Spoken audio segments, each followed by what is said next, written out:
Guys, నేను మీ village cooking channel 2.0. ఇలాంటి video నేను ఎప్పటి నుండో తీయాలనుకుంటున్నాను.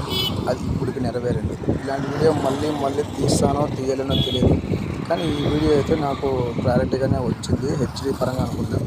కానీ చూడండి, ఈ మధ్యలో ఇది ఉన్నాయి కదా చెట్లు, ఒక అడవి మాదిరి ఉంది కదా, దీంట్లో సన్లైట్ ఎలా వస్తుందో చూడండి. అంటే ఒక అడవి మాదిరి క్రియేట్ చేయాలంటే కొంచెం మాకు కష్టంగానే ఉంది.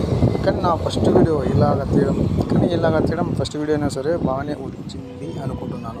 కానీ ఇలాంటి వీడియోలు మళ్ళీ తీస్తానో లేదో తెలియదు. కానీ అందరూ నాకు సపోర్ట్ చేస్తున్నారు, ఇప్పటి వరకు చేస్తూనే ఉంటారు. ఇంకా కొంచెం సపోర్ట్ ఉంటే బాగుంటుంది అనుకుంటున్నాను. ఇంతకుముందు కొన్ని వీడియోస్లలో అన్నదానం చేసి పెట్టాను, కానీ ఇంకా కొంచెం సపోర్ట్ వస్తే నాకు తోచినంత నేను చేయగలను. ప్లీజ్ సబ్స్క్రైబ్ చేయండి, సపోర్ట్ చేయండి, మీరు లైక్ చేయండి, షేర్ చేయండి, కామెంట్ కూడా చేయండి. ఇలాంటి ఎన్నో వీడియోస్ మళ్ళీ వస్తూనే ఉంటాయి. మీ